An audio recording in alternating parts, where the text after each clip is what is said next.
How are things in Kerala at the moment, Ruben?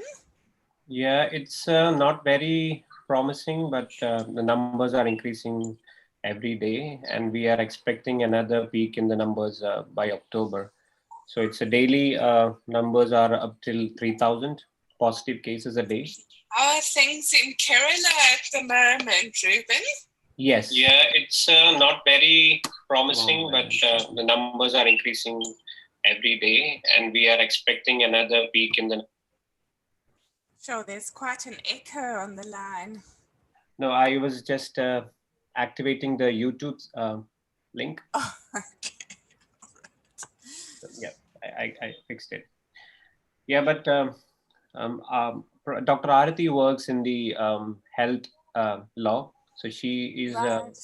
more updated about the health situation in Kerala. Maybe if you want to Yeah. add something, Arati. No, the healthcare system is much better here, and we have a very strong public health system here. And that's why we have a very strong contact tracing system, and uh, in a way, other welfare systems also functioning well, like public distribution system. So the lockdown was in a way better off in Kerala because of that, and lot of Yeah. progressive labor laws. But we have exposed to several Middle Eastern countries as well as other Yes. countries. We have a cost and a tradition of out migration. So many of the Yeah. migrants are coming back home, and we are hosting all of them. The state government has taken an initiative for that.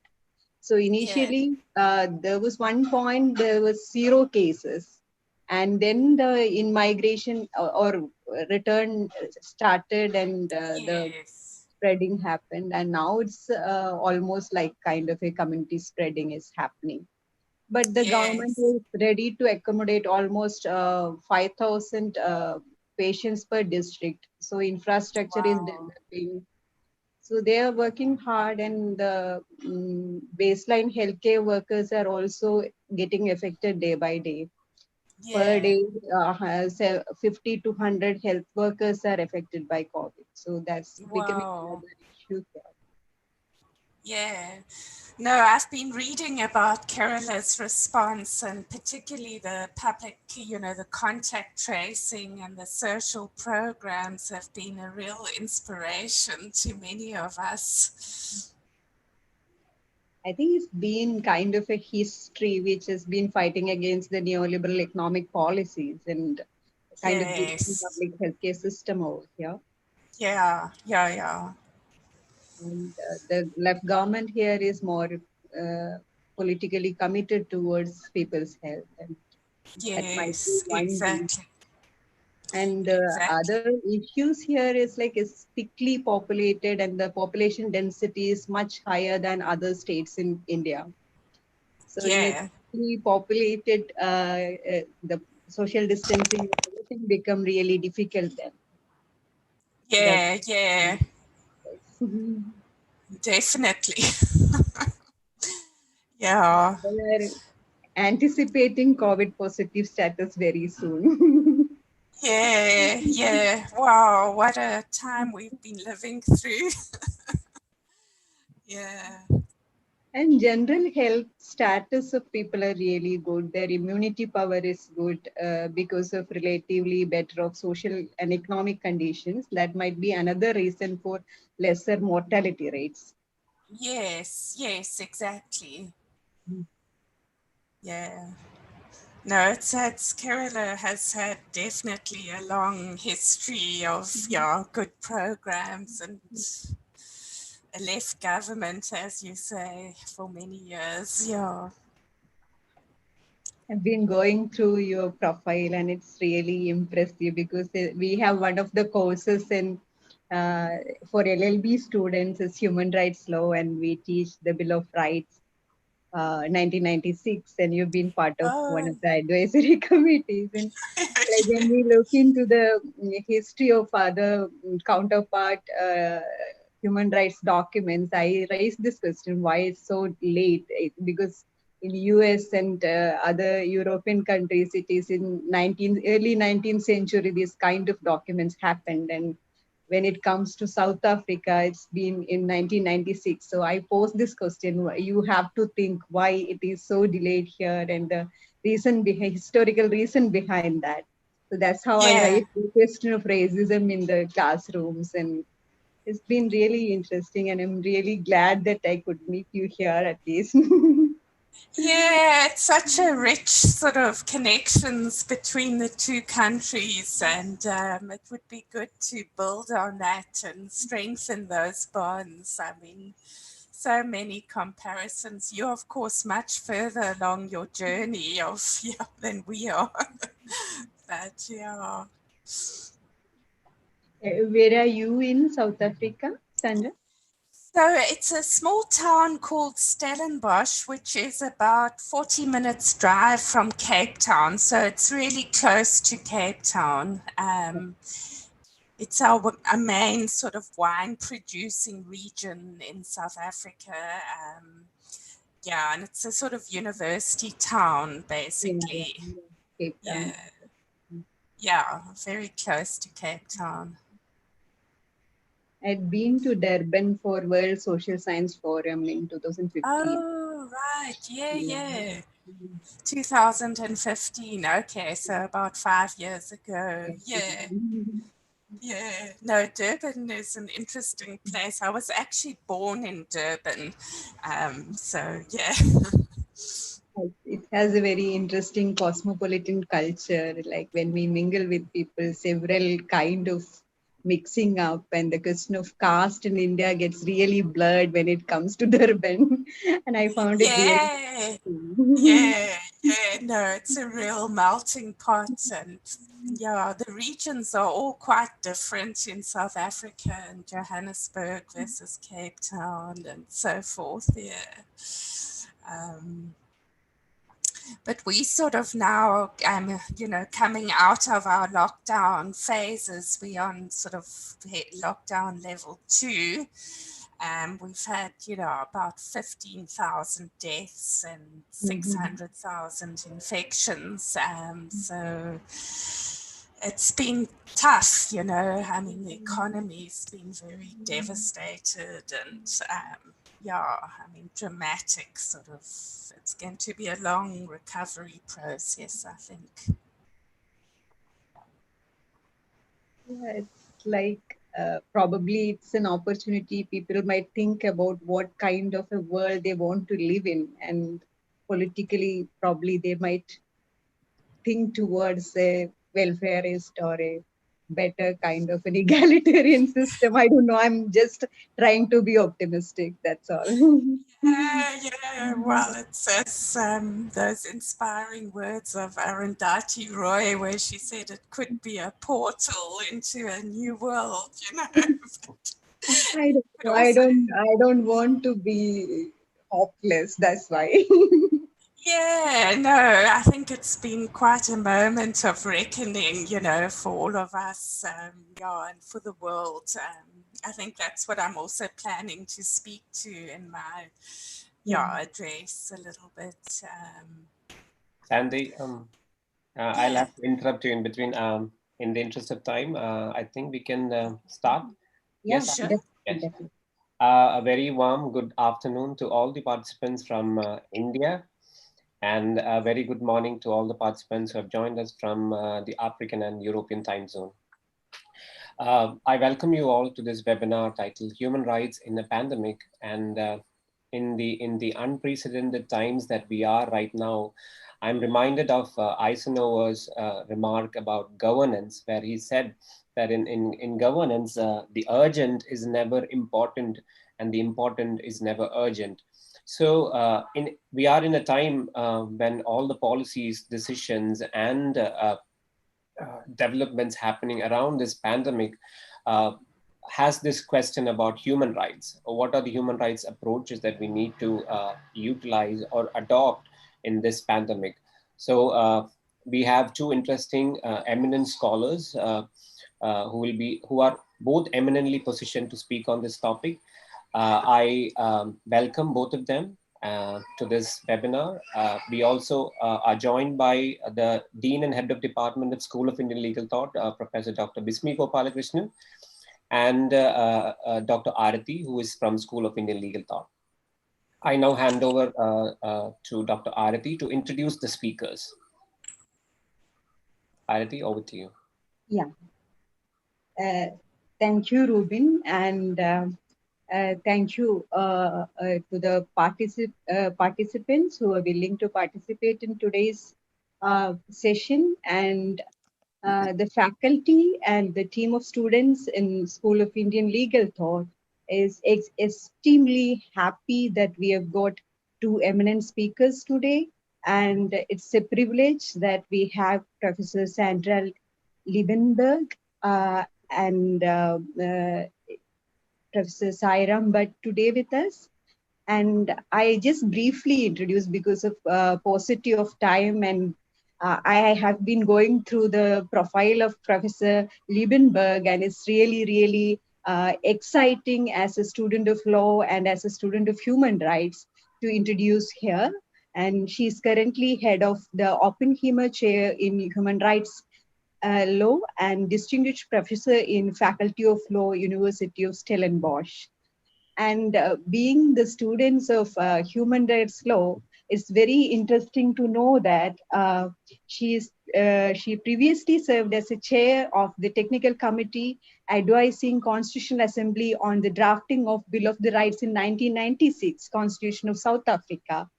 And she has been part of so many public interest litigation on socio-economic issues, and there are several books in her account and several editors of several books. And in 2016, she is the member of UN Committee for the UNSCR, and we are she has been a part of several obligations and state parties to the Covenant on Economic, Social and Cultural Rights in 1996. And she is currently the Vice President of the Committee for Law Rapporteur of Concluding Observations, a member of Working Group on Communications and Co-Rapporteur on New General Comment on Sustainable Development and International Covenant on ECSRs. So on behalf of students and faculty of School of Indian Legal Thought, Mahatma Gandhi University, I extend my warm welcome to you, Professor Sandra Liebenberg. Welcome to the session. And we have Professor Sairam Bhatt, and he is a professor and law coordinator of Center of Environment and Law Education, and we are much familiar with his works. And he has edited several law journals, and his works on environmental law we are very familiar with, and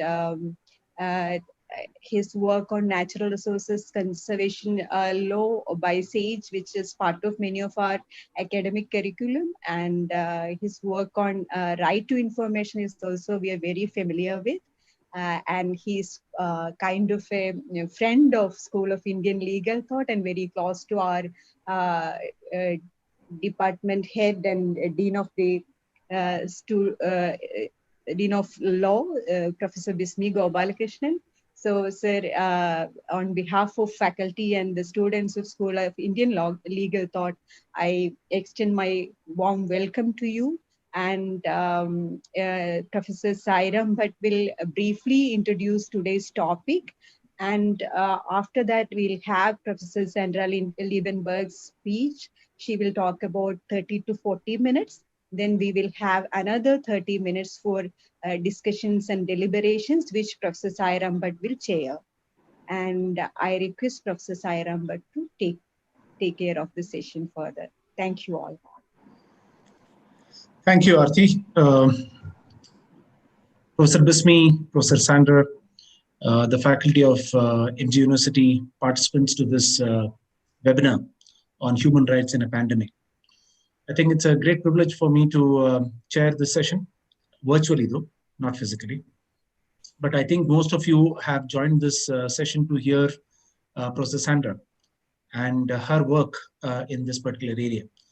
And I don't want to probably take the so-called, in the physical sense, we would have used the term limelight, but in Zoom, we use the word spotlight.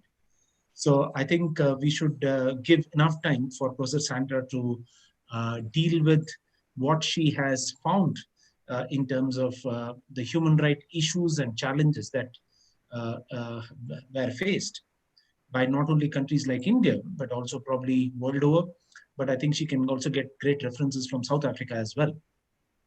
I think when I visited South Africa, when I went to the Nelson Mandela University, I found that South Africa and India can share quite a few things in common.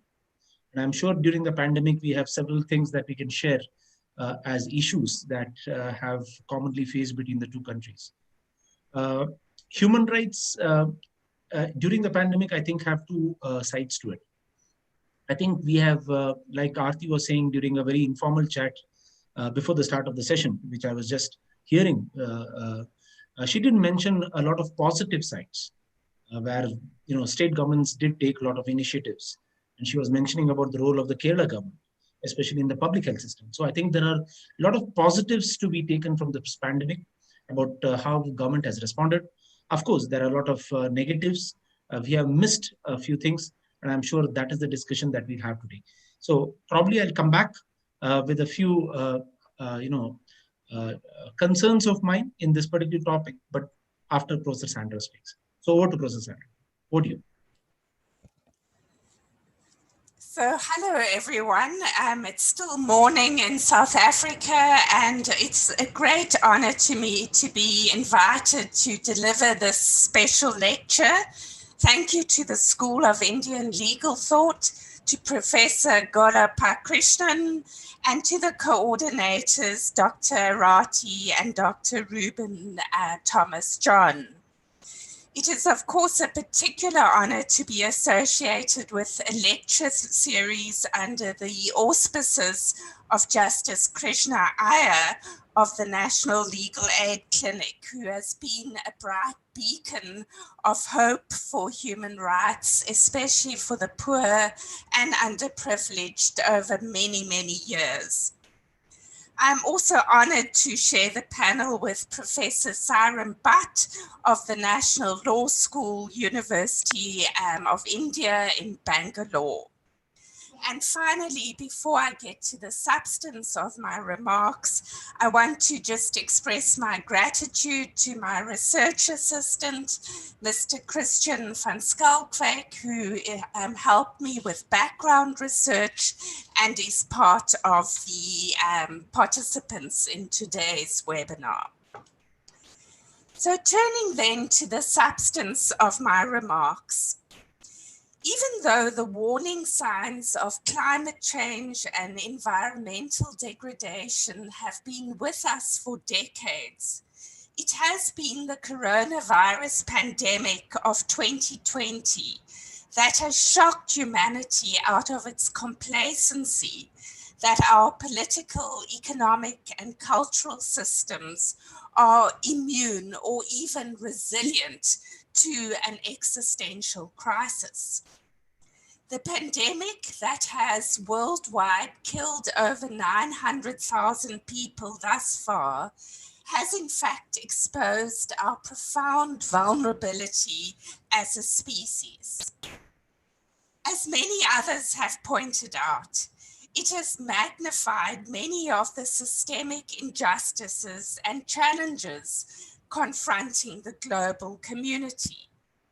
These include the fragility of our environment, the challenges to the world of work posed by the fourth industrial revolution, growing economic inequality, and continued deep systemic discrimination and marginalization of groups on grounds of their race, gender, caste, nationality, and others. It has also exposed the weakness of many public health systems worldwide that have been eroded by neglect and underinvestment, and the lack of robust, comprehensive social protection systems. But But the pandemic has also posed profound questions for the human rights norms and system that have been protected in a plethora of United Nations and regional human rights treaties, which states across the world ratified in the wake of the Second World War.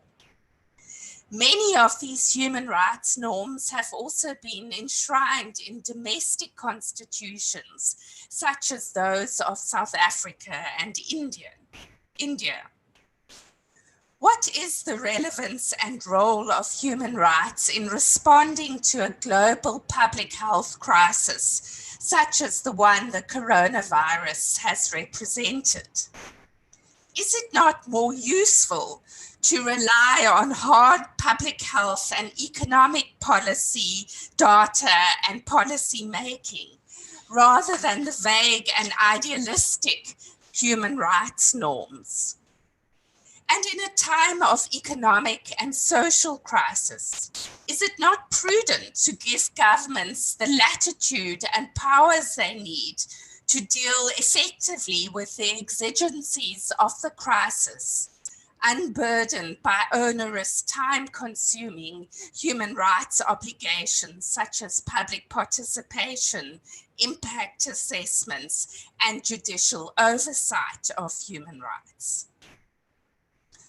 Moreover, does human rights law really provide us with the tools to respond to the current challenges we face as humanity, such as global heating, poverty, and the jaw-dropping global wealth inequalities, where, as Oxfam notes, the richest 1% of the world's population has twice as much wealth as 6.9 billion people on the planet.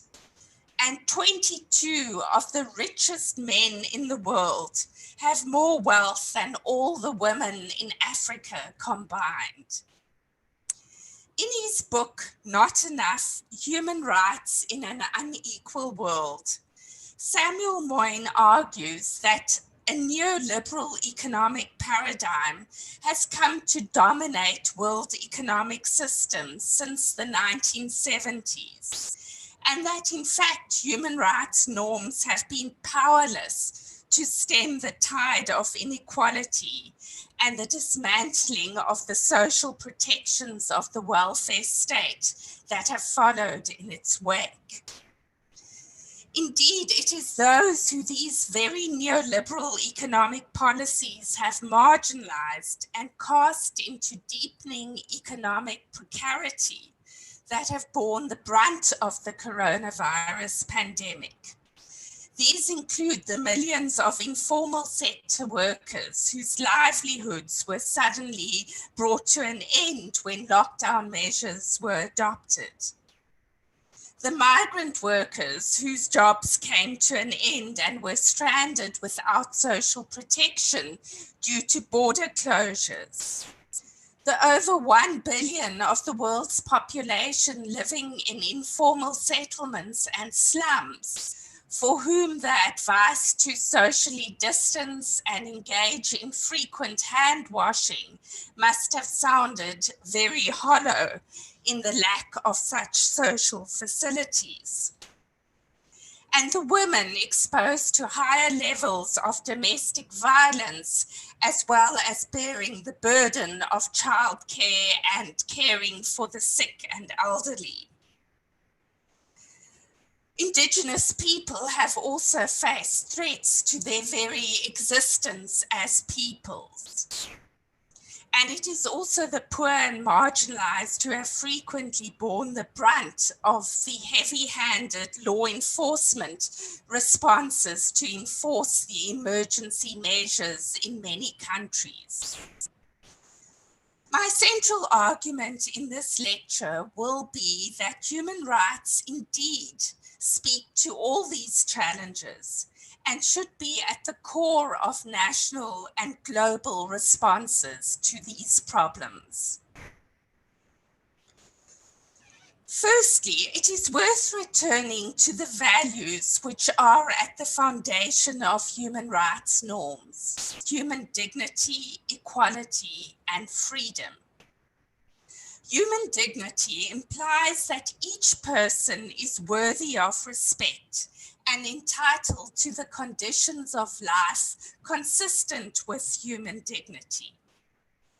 To quote one of our former esteemed Constitutional Court judges, Justice Yacoub, in the landmark case affirming a right to housing in the Constitution, the Grootboom case, where he said that the Constitution will be, and I quote, worth infinitely less than its paper if the reasonableness of state action concerned with housing is determined without regard to the fundamental constitutional value of human dignity. In short, he said, I emphasize that human beings are required to be treated as human beings. The preambles of the International Bill of Rights, the International Covenant on Civil and Political Rights, and the International Covenant on Economic, Social, and Cultural Rights derive both sets of rights from the fundamental principle of the intrinsic dignity of the human person. Secondly, the value of equality implies that all human lives, regardless of race, gender, caste, nationality, sexual orientation, religion, ability, socioeconomic status, are equally valuable. A commitment to the value of human equality implies consistent efforts to reduce and eradicate systems of inequality on the grounds of status, distribution of income and wealth, and access to essential public goods and services such as healthcare, education, and social security.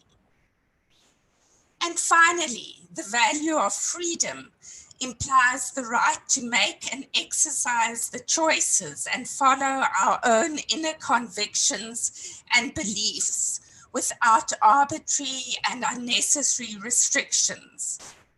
It implies both negative and positive freedom, not simply the right not to be unduly restrained by state or private power, but also the right to conditions of life which make individual and communal self-determination truly possible.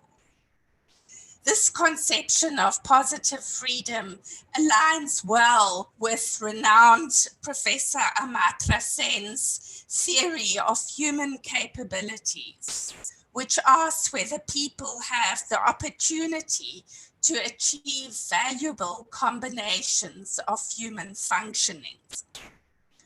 All three of these fundamental values lie at the heart of human rights values, and they ensure that individual and collective well-being are the ultimate goals of economic and social policies, rather than the short-term pursuit of profits or powers.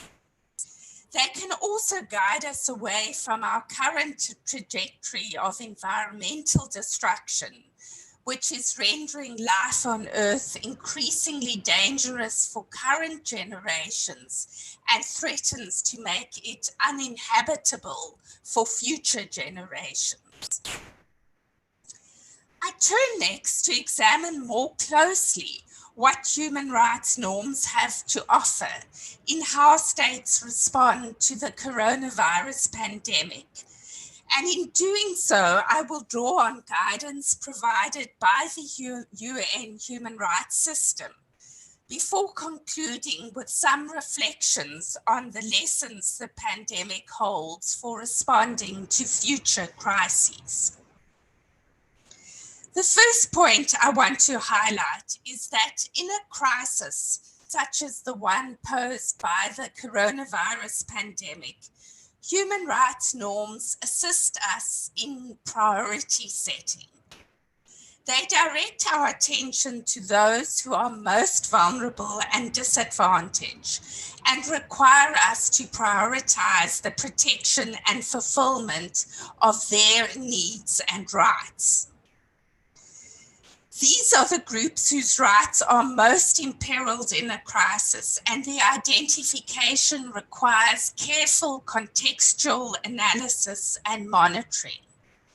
I have already identified some of the groups that have been most severely impacted by the pandemic.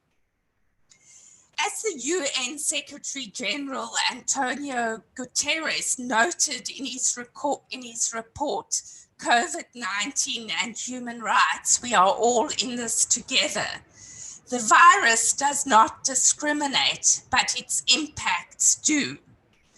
He reminded the international community that special measures of social protection must be taken for groups most at risk or disproportionately affected.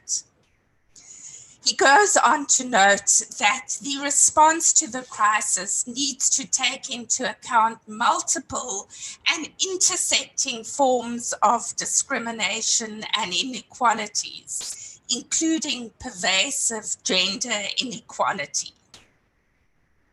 This is in line with a substantive equality paradigm that does not insist on formal equality of treatment for all, regardless of circumstances, but rather requires the state to take positive measures to ensure that in the end there can be equal political, economic, and social outcomes for all. This commitment to substantive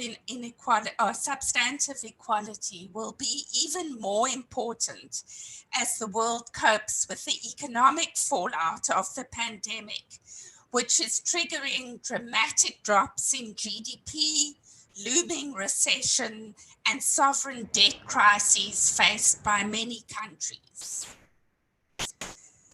A substantive equality paradigm falls within the Build Back Better paradigm, which the UN and others have endorsed, which requires us to take into account that every life is valuable and should be equally prioritized in our responses to the pandemic. The second value that a human rights frame brings is to the coronavirus pandemic is that of the interdependence of all categories of human rights: civil, political, economic, social, cultural, and environmental rights. Collectively, these rights help to protect all dimensions of what it means to be human in community with others. Both set of rights complement and reinforce each other. Unfortunately, the neoliberal economic paradigm that Samuel Moyn has described has eroded many critical economic, social, and cultural rights globally, and has manifested in declining investments in public health, in education, in dignified work, and in robust social protection systems. The pandemic and the measures to curtail it have illuminated how neglect of these critical economic and social rights prior to the pandemic has reduced the ability and resilience of many countries in responding to it. As the Secretary General notes in his report, never before has the importance of the responsibility of governments to protect people by guaranteeing their economic and social rights been so clearly demonstrated. Yet there is another important lesson that will need to be learned when this is over. Countries that have invested in protecting economic and social rights are likely to be more resilient. Universal healthcare systems strengthens the ability of a country to contain a threat to public health. but so do effective food distribution systems, social security and protection systems, gender equality, protecting people and jobs through labor rights, minimum wages and paid sick leave, as well as health and safety in the workplace, including through personal protective equipment, the provision of affordable quality housing, well-resourced education systems able to quickly switch to distance learning and access to the internet. These rights need to be seen as an essential part of a prevention and preparedness strategy. But in addition to underscoring the vital importance of social and economic rights, the pandemic has also demonstrated their interconnection with traditional civil and political rights and liberties. In taking measures to contain the virus and curtail its transmission, many countries, including my own, have adopted exceptional disaster or emergency type measures that have limited or in some cases even completely suspended a range of civil and political freedoms, such as freedom of movement, freedom of assembly, freedom of expression, freedom of religion, amongst others. The enforcement of such measures has too often been accompanied by heavy-handed and militarized style enforcement mechanisms, and that it has been largely the poor in overcrowded informal settlements who have borne the brunt of such actions. This has led to the UN High Commissioner on Human Rights, Michelle Bachelet, to criticize what she described as a toxic lockdown culture in many countries, which has impacted most drastically on society's most vulnerable members. In its statement on derogations from the International Covenant on Civil and Political Rights, the UN Human Rights Committee has noted that while states have a firm obligation to take measures to protect the right to health and the right to life of all individuals within their territory, and this could entail temporary limitations or even derogations from civil and political rights, that there are certain universal principles governing such limiting or derogating measures. These are the principles of legality, necessity, proportionality, non-discrimination, and respect for a core bundle of non-derogable rights, such as the right to life, the prohibition of torture or cruel, inhuman, or degrading treatment, and of slavery or servitude, amongst others. The UN Committee on Economic, Social, and Cultural Rights has also warned state parties against abuses of emergency powers adopted to curb the pandemic, and called for the principles of necessity and proportionality to be respected. The principles of proportionality and the interdependence of all human rights are vital principles and safeguards against excessive restrictions on fundamental rights.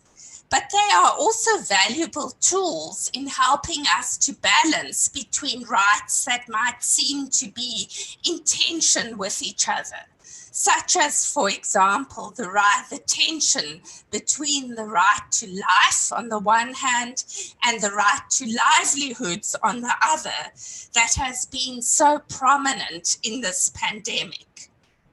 These principles require us to regard both as equally important and for states to seek to maximize both rights without inflicting a proportionate or long-term harm on the other.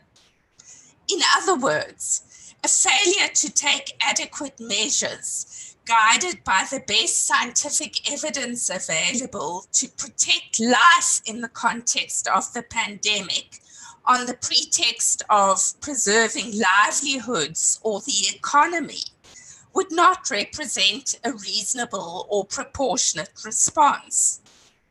Conversely, a failure to protect livelihoods by, for example, not putting in place mitigating measures such as social protection schemes, food distribution programs, and lifting economic restrictions as soon as they are no longer necessary, would also violate the principles of proportionality and the interdependence of rights. Civil and political freedoms, along with enabling rights such as access to information, play a critical role in preserving democratic space, building trust and legitimacy, which are critical to a sustainable recovery from the pandemic. The UN Committee on Economic and Social Rights has noted that accurate and accessible information about the pandemic is essential both to reduce the risk of transmission of the virus and to protect the population against dangerous disinformation. But it is also crucial in reducing the risk of stigmatizing harmful conduct against vulnerable groups, including those infected by COVID-19. Such information should be provided on a regular basis in an accessible format and in all local and indigenous languages. As the UN High Commissioner on Human Rights has noted, the best way to maintain public support for extraordinary measures that combating the pandemic may require is to be open and transparent and involve people in making the decisions that affect them. Securing compliance depends on building trust, and trust depends on transparency and people's participation. The next valuable tool that human rights provides us with in responding to the pandemic is the essential principle that no right is worth its name as a human right without an effective remedy. Remedies are key for accountability, and they are particularly important in situations where human rights are most at risk, such as in a crisis. Remedies, particularly administrative or judicial remedies, require effective access to justice, particularly for marginalized and vulnerable groups. The UN Committee on the Elimination of All Forms of Discrimination Against Women have highlighted how important accessible remedies are for many women who, during lockdown measures, have been confined to their homes with abusive partners and family members and have struggled to be free from all forms of violence. And they have emphasized the role of effective access to justice for women in these situations, including through modern information and communications technology systems.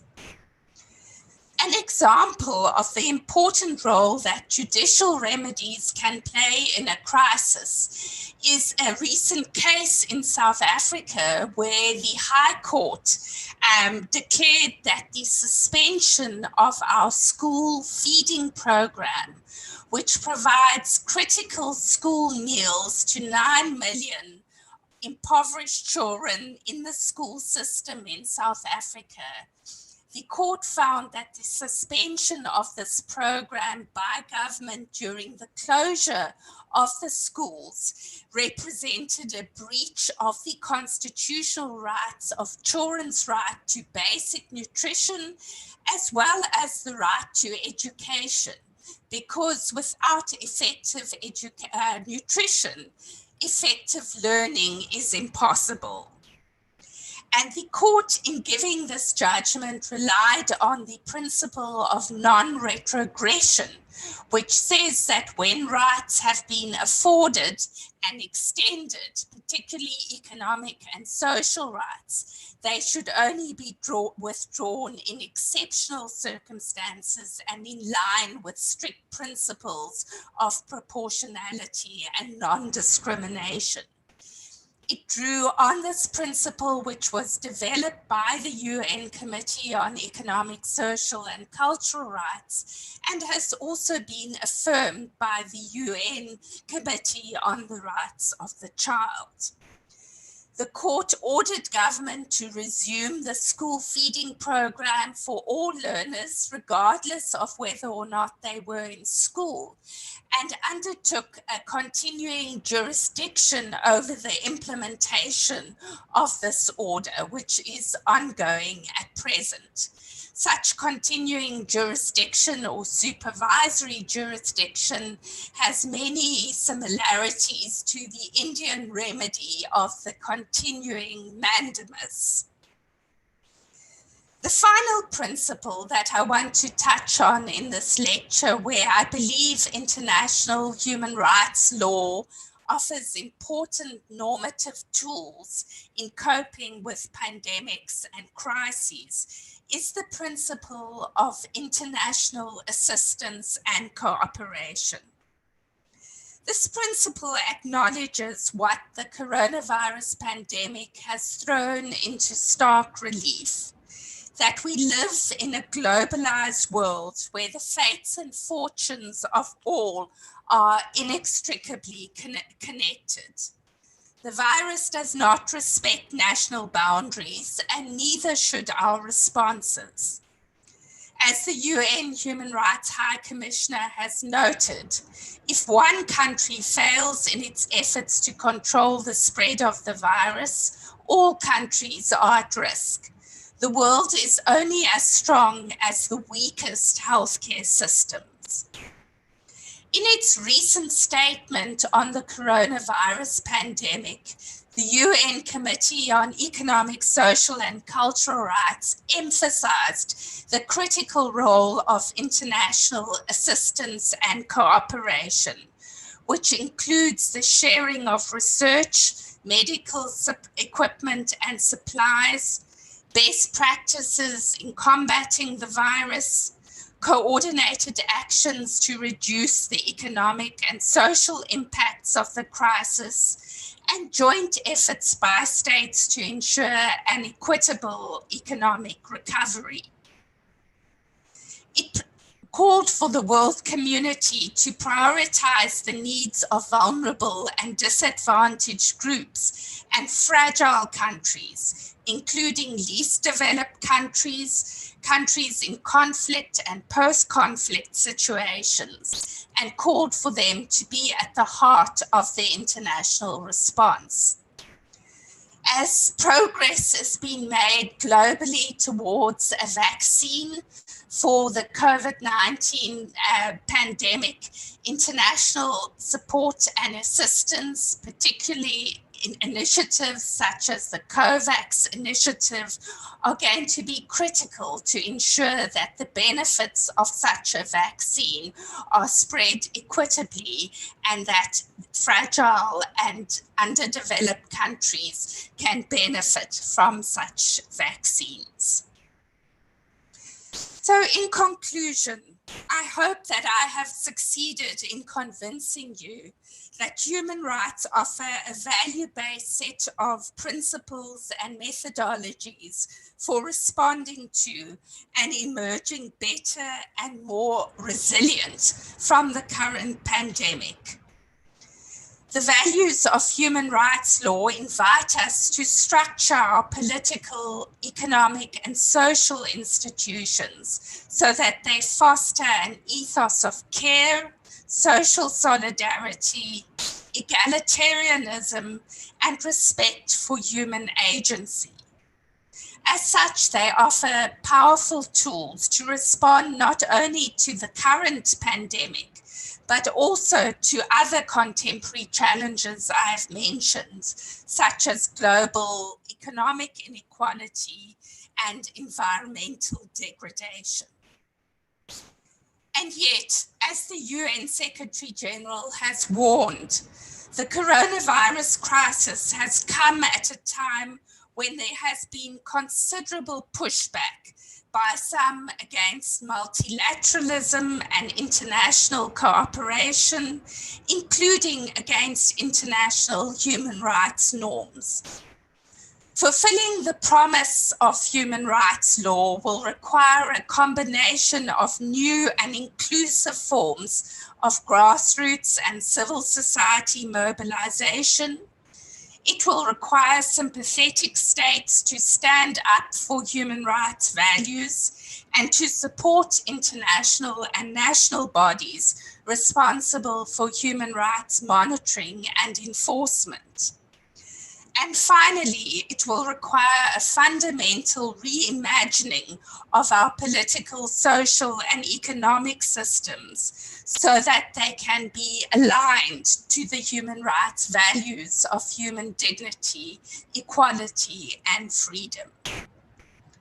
Human rights, crafted in the aftermath of a very dark period in human history, represent a precious achievement of the international community and humanity as a whole. In the current era of threats to multilateralism, unrestrained power politics, trade wars, and neoliberal economic policies, revitalizing the human rights agenda can infuse a much needed commitment to values in international relations and can help steer us away from our current unsustainable and inhumane development trajectory. I thank you.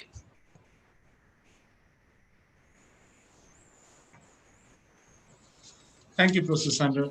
I think that was a wonderful presentation, giving us a great insight into how international organizations and instruments have dealt with human rights, especially during this pandemic. I think you have touched almost all issues that probably I could have conceived about. And from your writing and from your presentation, we have just immensely benefited from that perspective.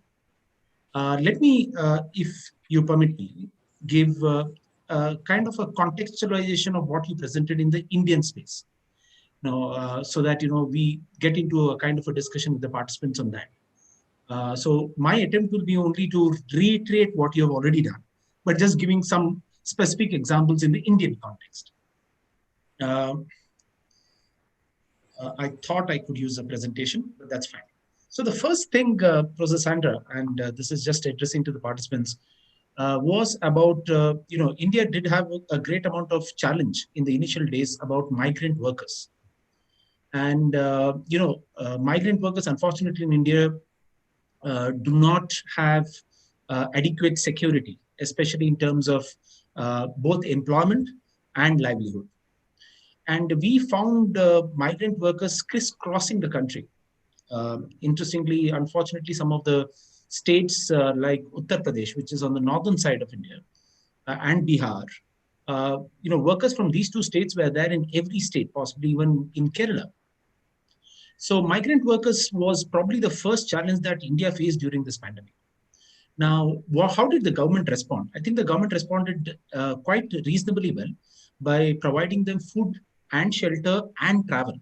Special trains were arranged for them to go back to their hometown. However, this issue did raise the fact that how has the country looked at the gig economy, like you rightly have said in your writing, because these are workers in the informal sector. They are workers probably in the construction space, probably in the domestic help space. They are not in the formal organized sector. And though India has numerous labor legislations that give social security, most of that social security is only to the organized sector, not to the unorganized labor. Now, this is the month of September. I remember the month of March, where this migrant workers crisis, evolved. The media did cover this crisis. I think For nearly more than a month, I think we were obsessed with the challenge of migrant workers. But when it comes to the month of September, we already forgotten. So the government also doesn't now give this a priority because most of the migrant workers are returning back to work. Yes, they are. But what about any such future challenges that these workers can possibly face? So should we have proper legislation to give social security to the workers in the gig economy? I think India must probably ensure that this is done on a pan-India basis. It is not state-specific, but on a pan-India basis, I think the gig economy workers need social security. They need care. They need protection. They need the state to recognize them as an essential part of economy and growth. And I think that's a huge population in the country that is employed in that sector. Second, when I look at education, which you rightly pointed out, interestingly, India has done pretty well with education because most of the schools have gone online. But, if you look at some statistics, which are unfortunately not reliable or available, there are more than 20 million children in every state in India who usually go to government schools or schools that cannot afford internet or online education. Yes, education is a matter of right now in the Constitution of India. Especially in terms of primary education, it is a duty of the state. And the pandemic, unfortunately, has not successfully addressed the right to education of the numerous children who, unfortunately, do not get online education. So I think education is an important integral aspect to how India has dealt with the human rights in the pandemic. You rightly pointed out about our nutrition to the children in education, because most of these children who are going to government schools were getting what we call as the midday meal. They would get free meal in the school, so they did not have to actually, search for that in the house, or if the parents cannot afford it, the school would provide it. Now, I think the government has addressed some of these concerns by distributing free food. They have given grains at very affordable pricing to the families. And hence, I think while food was taken care of, education suffered. If I go further and just look at another interesting or most important observation, because yesterday was, I think, the World Suicide Day. India has unfortunately not been able to handle the mental well-being of its citizens. Because when I say health, it is the physical and mental well-being. India, unfortunately, has a very staggering rate of suicides. So it's not only in the urban areas that suicide is a problem, but we have suicides in the rural areas as well. Farmers' suicide is a major problem in India, which we have not been able to handle or address, despite the best insurance mechanism that has developed in this country. So I think the lockdown has severely impacted mental health. And I think, this was basically because, people could not go out. There was no recreation available. Employment opportunities diminished. People lost their jobs. And I think if one looks at the statistics, we had some publication of that yesterday in a major newspaper in India. The statistics of the number of suicides that have happened in the country is alarming. This is something very shocking. I think when we talk about right to life, I think, positivity of life is something that our population need to address and need to know. I think that was also something that we experienced during this pandemic. You did rightly pointed about transparency. I think, we had a very interesting fund that was created by the government. It was created by the Prime Minister's office called Prime Minister Care Fund. This was an interesting case that went to the Supreme Court. I deal with some aspect of right to information, so I followed this case very, in detail, and I wrote about it. And I said, look, any fund that the government receives, it should have transparency. What is wrong? You show accountability when you receive people's money. You have to tell us where you spend, for what you spend. That's all is what is required, right? You have the right to receive money from the public, especially during a pandemic of such nature. The PM Care Fund was opened. But unfortunately, the PM CARES Fund was not accessible under the Right to Information Law. And the courts, interestingly, to which you have so much high regard, I'm quite pleased that you have great impression of the Indian judiciary. But yes, it does deserve the respect it has. But unfortunately, some of the Supreme Court judgments are simply not acceptable. The Supreme Court agreed with the government and said, I think this need not come under the Right to Information Act. Right. So that also, in terms of transparency, I think we do have challenges in India, and I think we ought to take that quite seriously. Another issue that I could just flag off is on this very interesting app that was developed by the government. It was called the Arogya Setu app. I'm sure most governments, including South Africa, have this app that will track COVID-19 patients, or it would actually tell you whether you're positive, who is positive next to you, and so on and so forth. So most of us actually in our mobile phone have this app right now, and it's mandatory if you're traveling interstate, so on and so forth. We recently, a couple of years back, got the right to privacy as a fundamental right. It was declared by the Supreme Court. It was declared by 9 judges.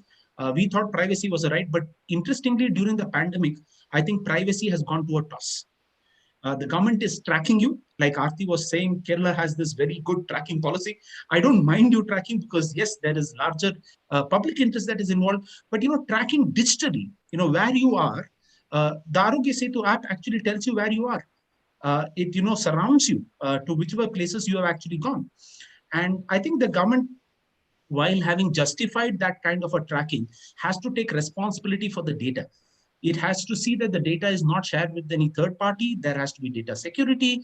And I don't think this data mining that probably any private individual company would be interested in should be permitted. Unfortunately, we do not have a law in India yet on privacy. It's just in the judgment of the Supreme Court, we do not have a confirmed statute or a legislation that provides that right. The last issue that I just want to flag off, and then I would just take a couple of minutes to give you the positive sides of it. The last issue on the pandemic and human rights and in the Indian context was we saw a lot of, and I'm sure, while I was seeing a lot of international channels, it's not unique to India. We saw that in UK, we saw that in Italy and Spain as well. Unfortunately, during the pandemic, we lost, caregivers. Parents, unfortunately, were left to look after themselves. Children couldn't visit parents. So the elderly people, unfortunately, were not taken care either by the society or by the government. So we had a lot of elderly families, parents, singles, individuals who couldn't have anybody next to them. Because, there was this issue about where they will catch the virus. The elders were vulnerable, unfortunately, due to this virus. And hence the caregivers who are within the family actually abandoned some of the families. So we have some very interesting cases that were reported where the daughter could not go and meet the father. The father was left without any domestic help because domestic help stopped coming because they were fearful of contacting the virus. The nursing staff or the medical staff also stopped coming home. So a lot of the elderly community or the elderly population suffered during the pandemic. And I think as a nation and a country, we owe a great amount of responsibility to that kind of section in the society. Now, let me just, talk about a few things on the positive side. When I see the positive side, you did speak about domestic violence. And I was just looking at the kind of cases that are there in Australia. That is because we are doing a small project with the Australian National University on this topic. And Australia actually, during the pandemic, has reported very high number of cases on domestic violence. I think in India, there is a firm law on domestic violence, and to a larger extent, I think the law is working. So I think, because the law was brought into place, I think people now have some kind of security of right against domestic abuse. So that's a very positive sign that we saw during this pandemic. The second positive sign that we saw during this pandemic was the response to healthcare.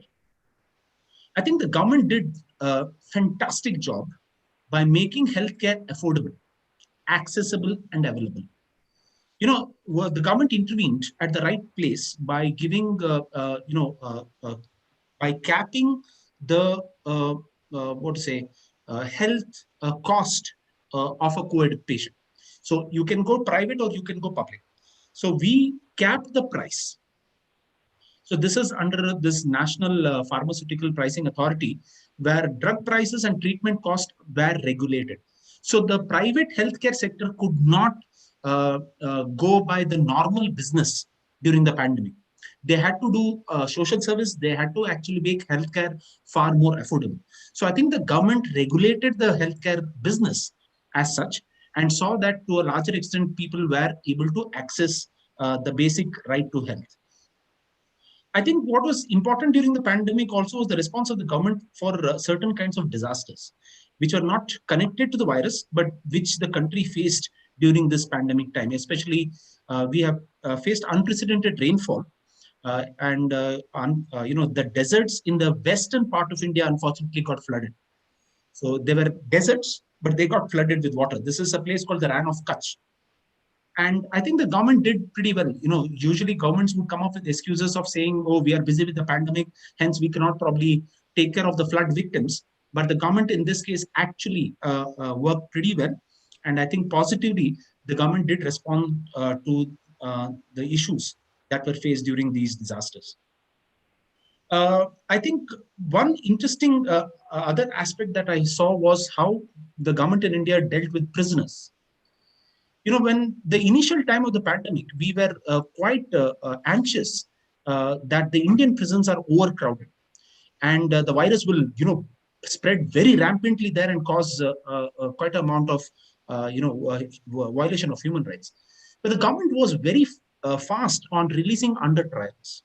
I remember the government of Maharashtra that said that, we have to decongest the Indian prisons. Only then, we will be able to control the virus in the prison. And I think the government did fantastically well over there in trying to decongest the prisons, releasing the under trials, and trying to see that the pandemic is controlled in that environment. So I think we have seen some positive reports coming from that as well. There was another positive intervention of the government where they tried to protect the rights of tenants. The government did release an interesting circular, and they said that during the pandemic, landlords cannot ask tenants to leave. That was an interesting game changer, I think, in India. This has never happened before.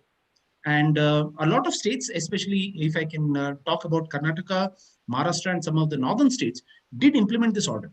And they said to the landlords that, look, this is the time when there is a lockdown, there is a pandemic, you cannot ask your tenant to leave. Right?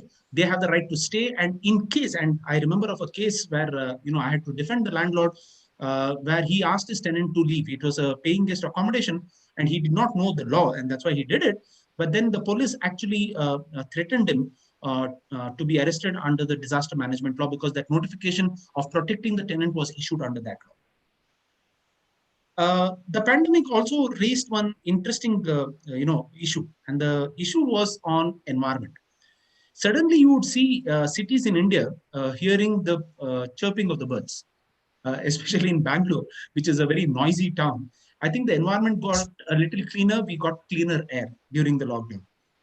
And I think there were positive signs that, yes, it's not only about growth. If the growth is stopped for some time, I think the environment can get far more cleaner. So on the right to environment, I think we started experiencing better and cleaner air, at least in some cities, including Bangalore and in Delhi. The last point, and let me conclude by this. The interesting part of the pandemic was, I had a lot of people, especially international friends of mine, who always complained about internet speed in India, which is unfortunately not that great. But let me tell you, during the pandemic, this withstood. And I'm really happy because it was the Kerala High Court which said that right to internet is also a human right. Yes, we have a High Court which said that. Anyway, the context is not what we are speaking today, but they did declare it. And I think in India, especially in most of the urban areas, the government did really well withstanding the traffic from the internet. Because right now, if we speak, I think we need internet. So in terms of freedom of speech and expression, online communication and internet becomes very, very essential. And Indians are logging into online traffic pretty well.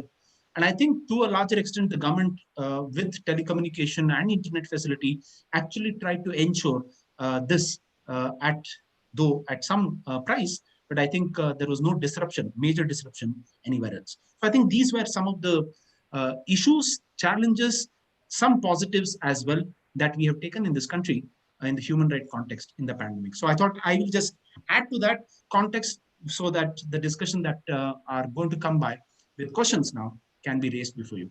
So let me now open this webinar. for any questions that the participants may have. The organizer can decide whether the question should be on the chat box or can people unmute themselves. Yes, sir. Thank you very much. Two excellent presentations, very exhaustively covered all the major aspects that we have to consider in this topic. Now the floor is open for questions and answers. You can directly post your questions in the chat box, or if you can raise your hand with the reaction box, I can unmute you if you want to directly ask the question. To begin with, Dr. Vijula MV wants to ask a question, it seems. Yes, I can unmute him. Yes, sir. Vijilal, sir, you can. Yes. Am I audible? Yes, please go ahead. No, I see. I was listening both the presentation and response, and it was actually a great learning experience to have Professor Sandra and some part of Professor Sriram Bhatt's explanation of especially his first 2 points, which I really appreciated very well. But I feel that I have a question precisely. Let me just go to the question first, and then I have one or two responses in this context. My question is to Professor Sandra in the sense that you were referring to Samuel Moyn about the concept of neoliberalism and the kind of situation and how human rights as a requiring value is mostly applicable to the entire world in the time of the COVID situation. And you referred that's very important. You referred to the South African High Court's decision on reinstating the basic rights program, which I find is the basis of my my kind of question. In India, there were at least 2 or 3 instances where labor rights were stopped by one by the Supreme Court and two by different courts in India, high courts in state high courts in India, which even runs to the fundamental violation of human rights of the time of labor, the minimum hours of work and things like that. The most striking thing is about a reference by the Supreme Court, which said that the pending wages of the workers, this is actually 3 months before, the pending wages of the workers is not a priority since they have food and shelter and things like that. I'm just pointing to this aspect.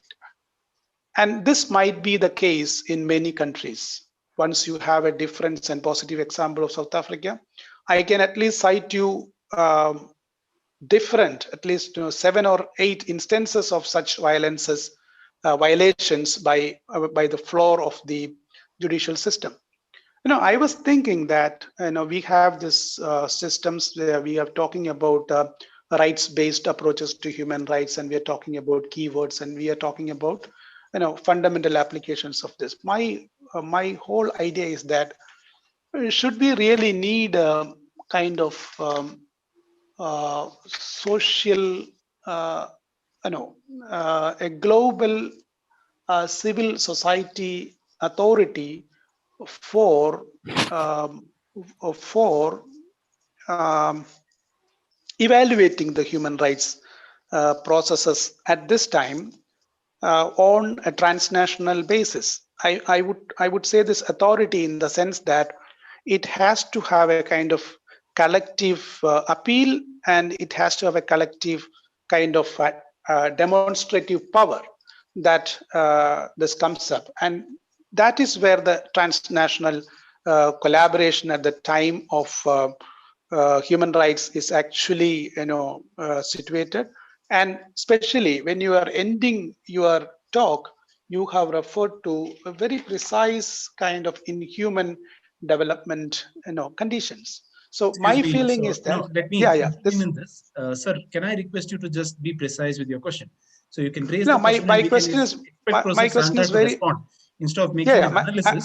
So I request you to, please. I will just make this precisely to the question is that my question is that how can we actually make a global authority of civil actors to oversee country-wise processes in the legal and human rights manner and make regular assessments that marginalized people actually get their rights done. I hope it is communicated that this is my question precisely. And there's another question from Dr. Matthew Verghese. Probably we can take a couple of questions. Do you want to take the questions together or one by one? Do you want to? Maybe clustering them would be a good idea. Yeah. Yes. Matthew, you can go ahead and ask the question.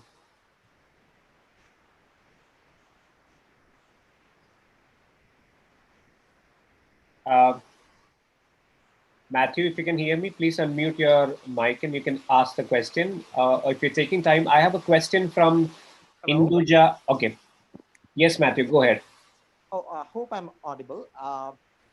Thank you, Professor Leibenberg, for such a holistic macro to micro take on human rights and grassroots context.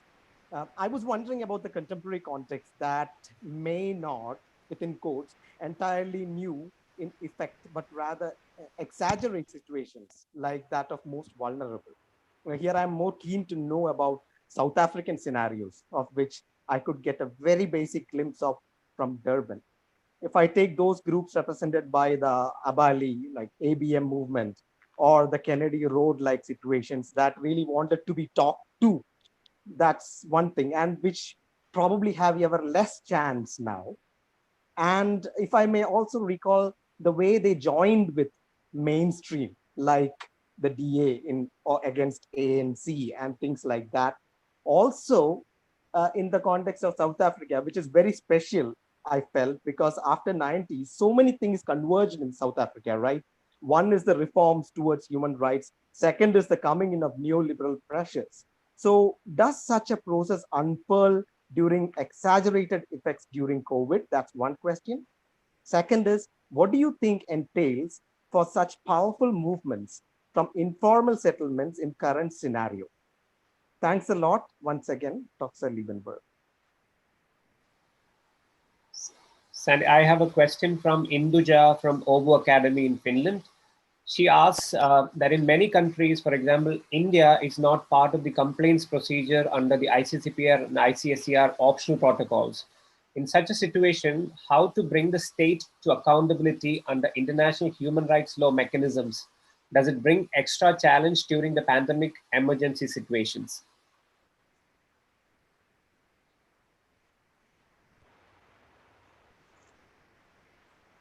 We have three questions and three participants who are maybe you can take it now and wait for the other questions. Yeah. Sure. Thank you very, very much. And thank you also, Professor Bhatt, for your wonderfully rich contextualization of human rights in India. I think I will just pick up on one point that you raised before going to the specific questions, and that is on social protection for workers in the gig economy and informal sector. I mean, this is a huge issue in South Africa as well, with over 70% of our workers actually informal sector workers. And, you know, many of the relief programs for medium and large businesses were effectively not accessible to these businesses because of requirements that they had to have, you know, tax numbers, and they had to have certain formal documents. So this, I think, is a huge issue worldwide around, you know, social protection schemes for the informal sector. And I would just recommend to you the United Nations Special Rapporteur on Extreme Poverty has just yesterday produced a report on social protection schemes in the light of COVID and highlighting also the informal sector. I think, you're right to point out their positives.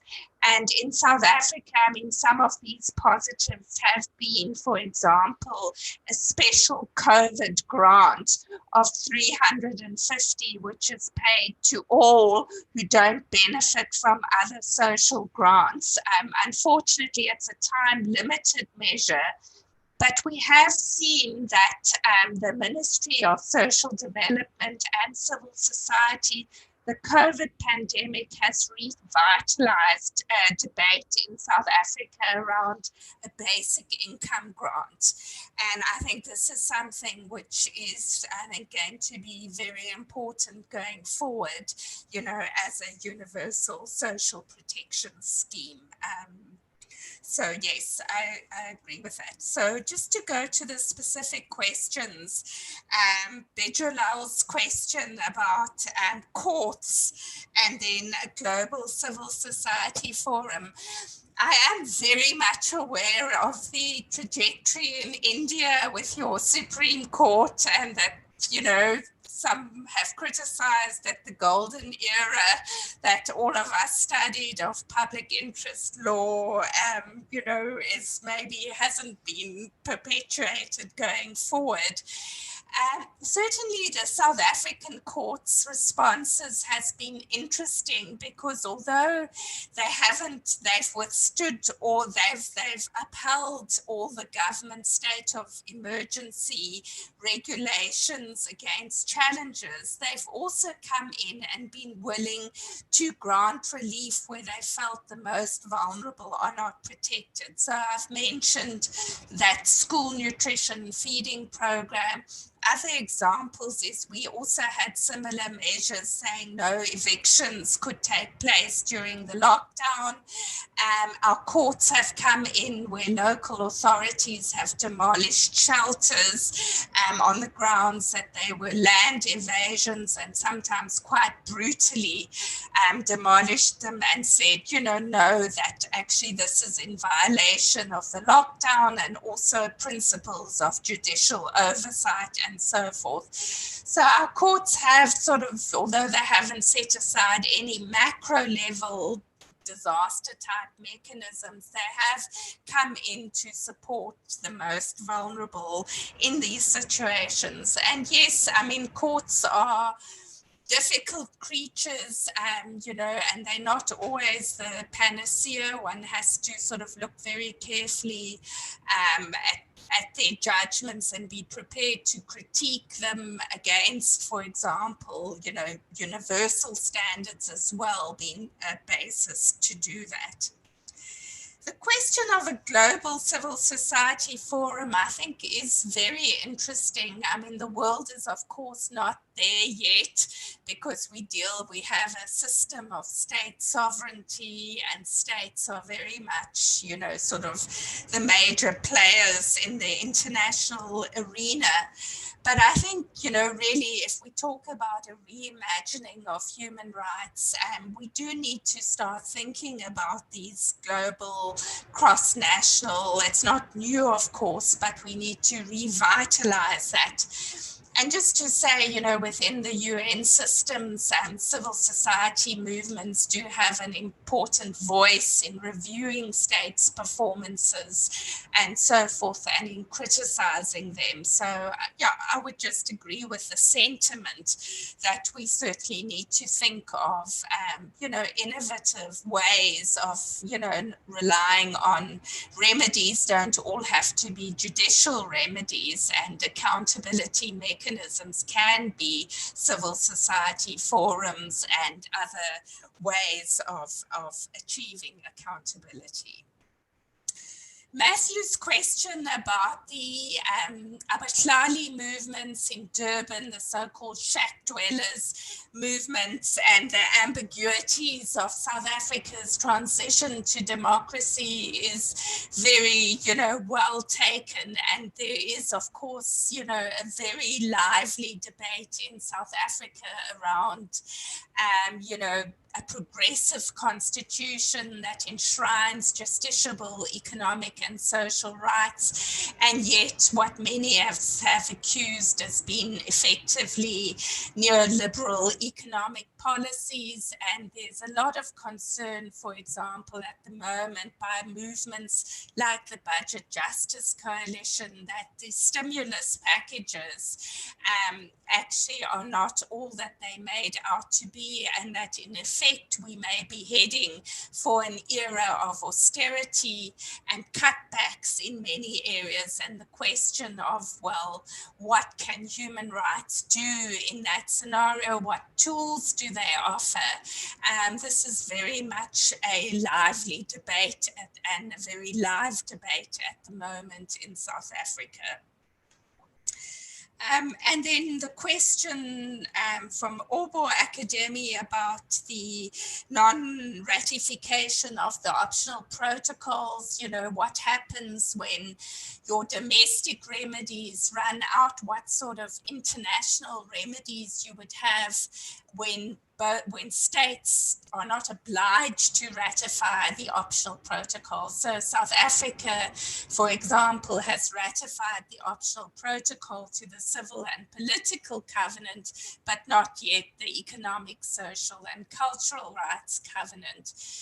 Unfortunately then, and I mean, this is the reality of, the weakness of international law, the only remedy then would be through the periodic state reporting system, which is a slow process, because states report every 4 years and the committee makes recommendations. We have now also made some short-term and follow-up mechanisms, but it's not a judicial mechanism, it's a reporting mechanism, but it also holds, depending on the extent of civil society mobilization, a lot of political soft enforcement power. So many states take into criticisms by the UN committees very seriously.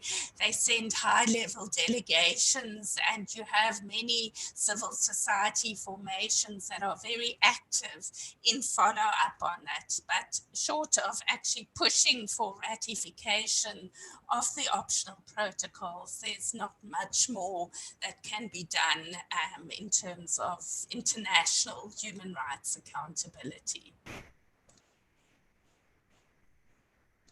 Thanks. If there are any other questions, please, you can post in the chat box. In the meantime, I have a question to both the speakers today. I want to understand from both your perspectives, because during this pandemic, we saw that the distinction between the civil and political rights on one side and the economic, social, and cultural rights on the other side, it vanished.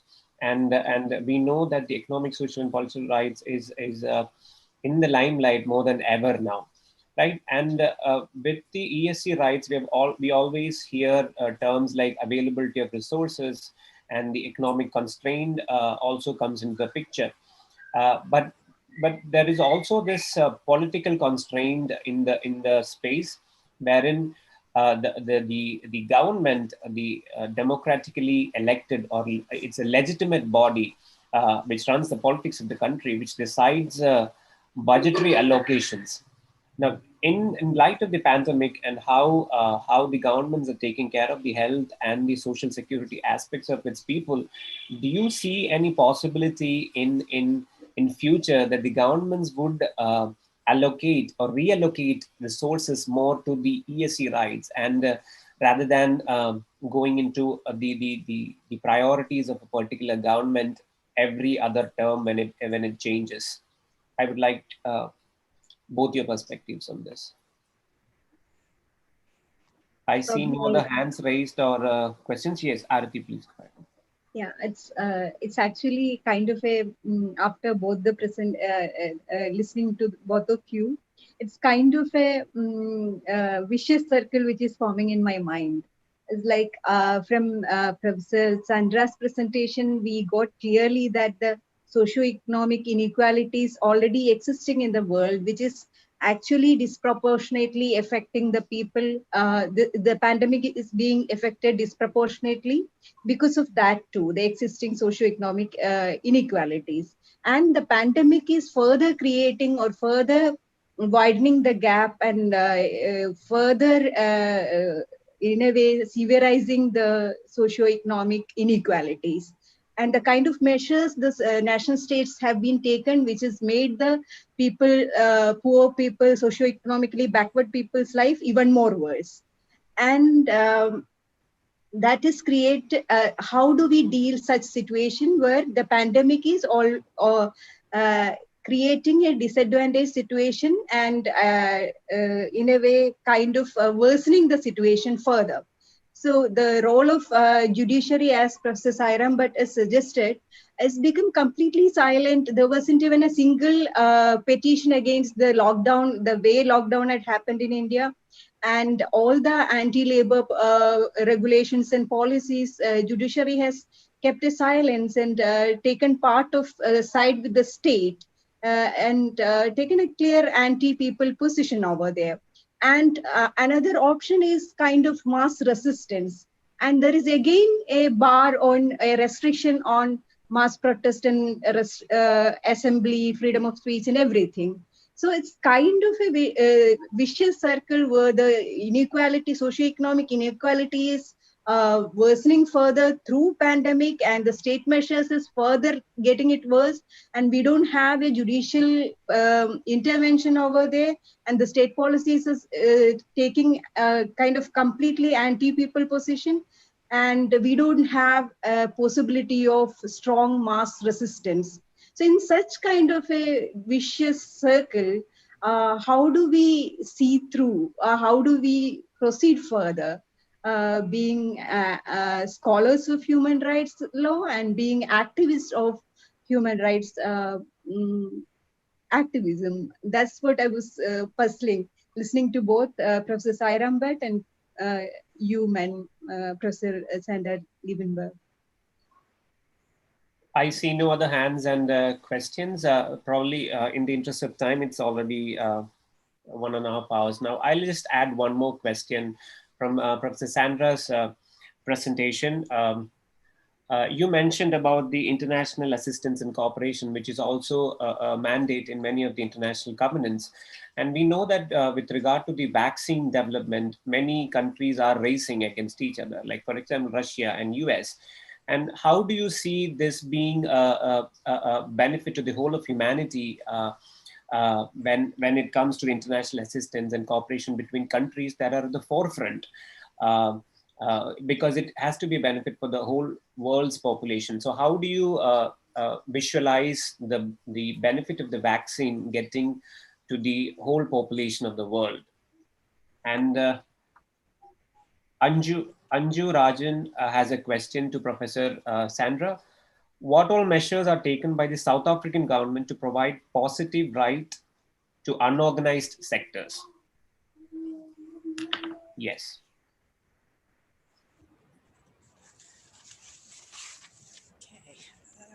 Shall I go then, Ruben, to answer those questions? Yes, there are no other questions. You have all the questions now. Yeah. Yes, thanks. So thanks very much for those excellent questions. So on the question of available resources, our committee, the UN Committee on Economic, Social and Cultural Rights, has now been making a project and looking at this question already for the past 2 or 3 years. And traditionally, the concept of available resources implies that this is a shield for the state to raise a defense against their progress in realizing economic and social rights. But the committee also interprets interprets this as a sword to say that states also have duties to mobilize the maximum available resources to realize economic and social rights. So in our questions to state parties in their reports, we would ask, for example, we would look at outcome indicators on poverty and inequality. We would then look at how resources are mobilized. So what is the tax policy of the country? Do they have a regressive or a progressive tax system? We would look at issues such as, illicit financial flows, wastage of resources through corruption or maladministration.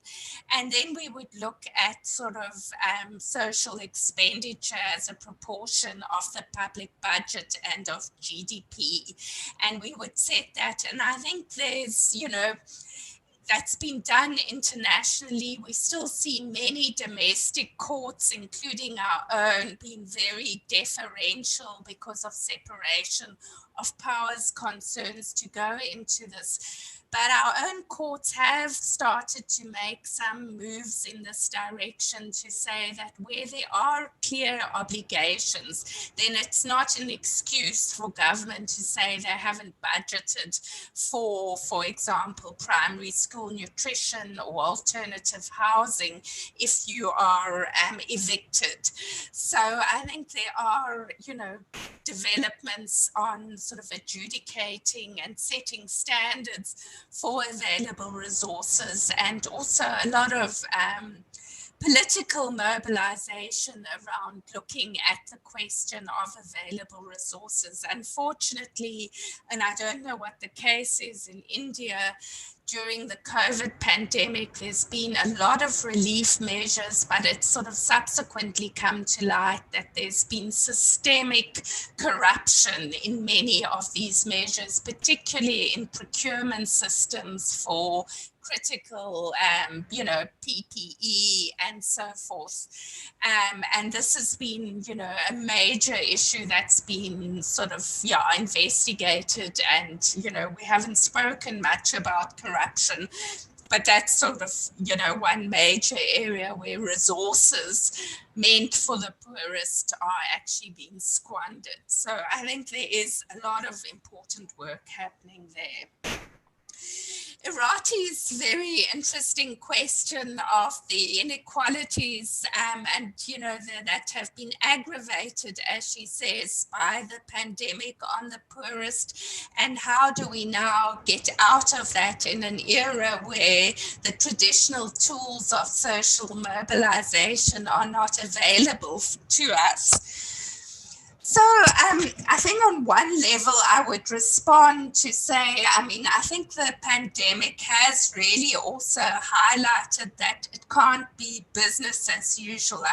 Prior to the pandemic, we've had a growing body of literature of which, Thomas Piketty has been the most prominent figure, that these wealth inequalities are just completely unsustainable and can't continue. But I think the pandemic has really sort of, made us sort of realize and hopefully created some momentum in that direction. And you do see quite innovative stimulus packages and, governments, even the US, paying wages to workers and so forth, So the question is, can we build on those programs, those extraordinary programs, to achieve long-term sustainable, changes in economic and wealth distribution? As I mentioned, our social grants programs during the pandemic, there's now talk of converting that into a basic income grant.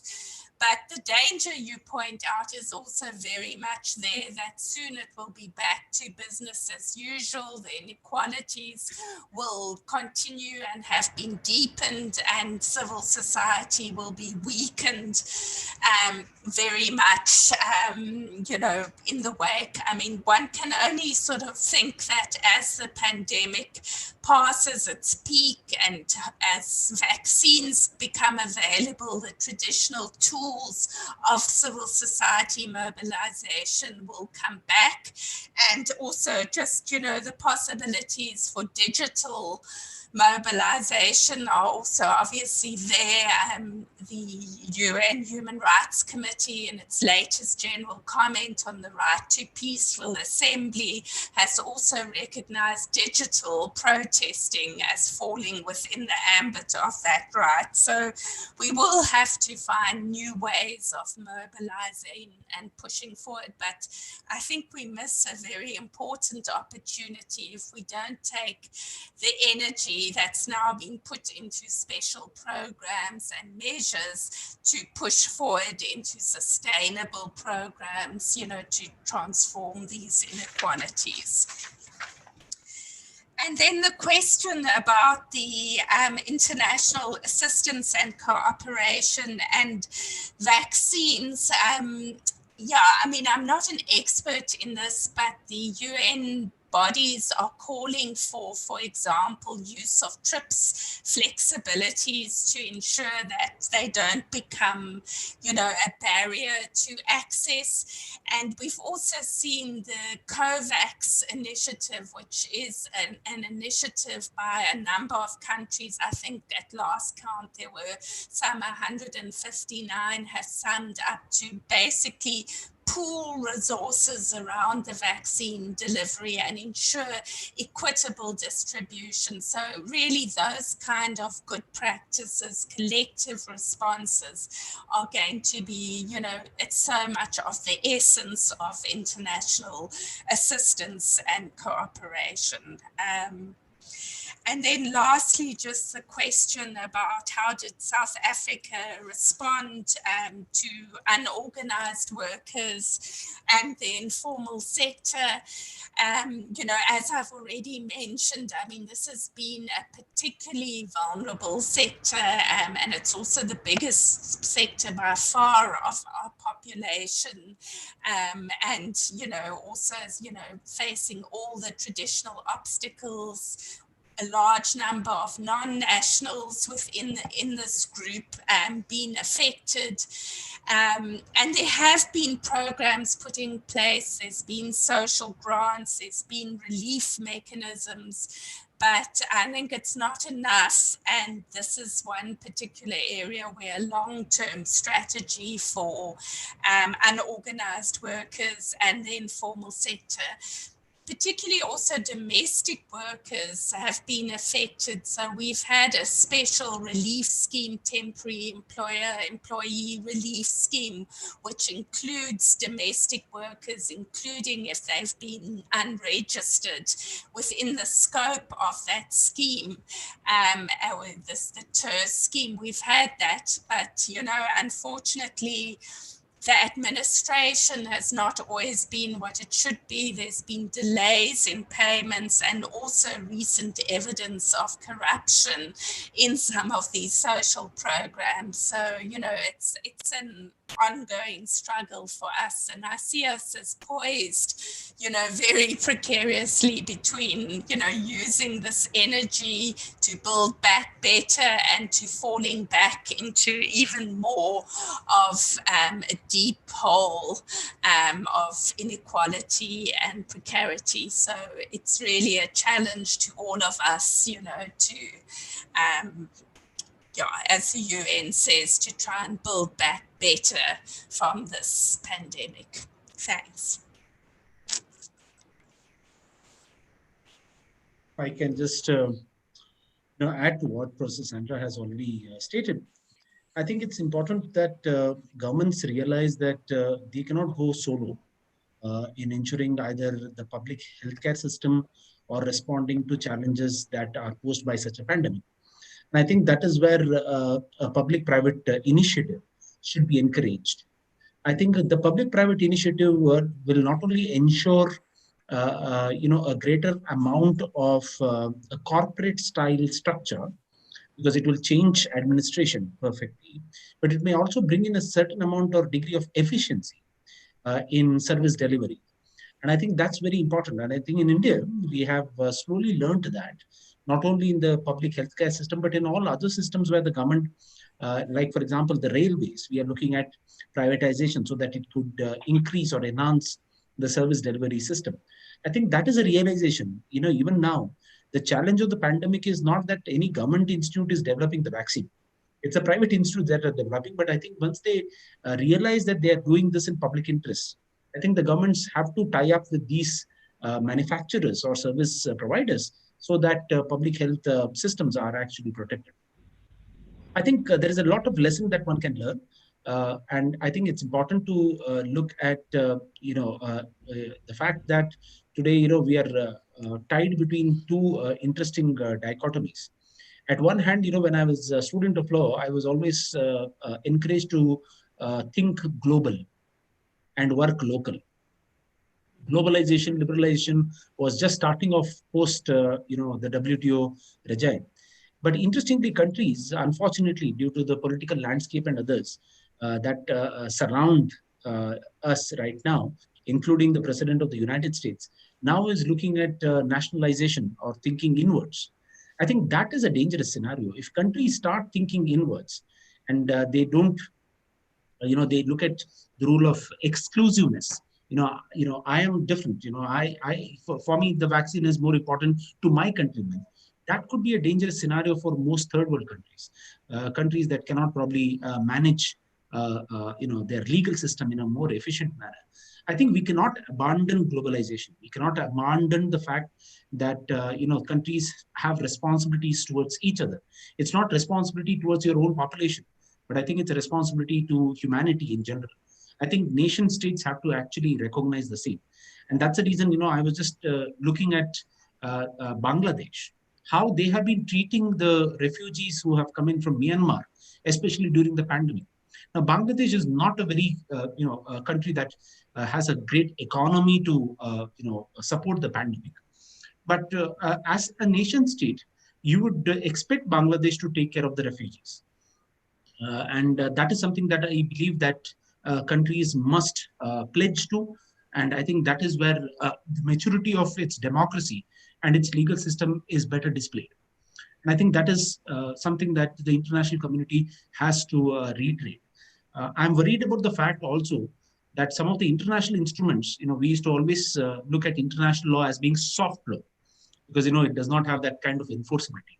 But I just do not want international law to become weak from being soft. Thank you, Professor Sairam. We have come to the end of the webinar, and in the interest of time, we'll have to end the question and answer session. One quick remark or a request from one of the participants from Stellenbosch University, Elsa. She asked Professor Liebenberg to repeat the details of the report she mentioned that has just been released by the UN Special Rapporteur. If this is available to the public, if you can mention that, it'll be. Yes, I could see if I can post it to the chat, but I will just, I'm not going to attempt it now because probably my technological skills are not so good, but it is the UN Special Rapporteur on Extreme Poverty.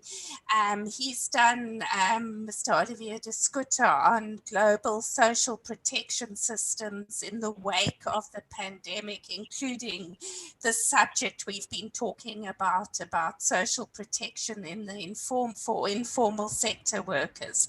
So I know the person who's asked the question, and I can send it to them, but it also should be on, if you just Google UN Special Rapporteur on Extreme Poverty, it's the very latest report.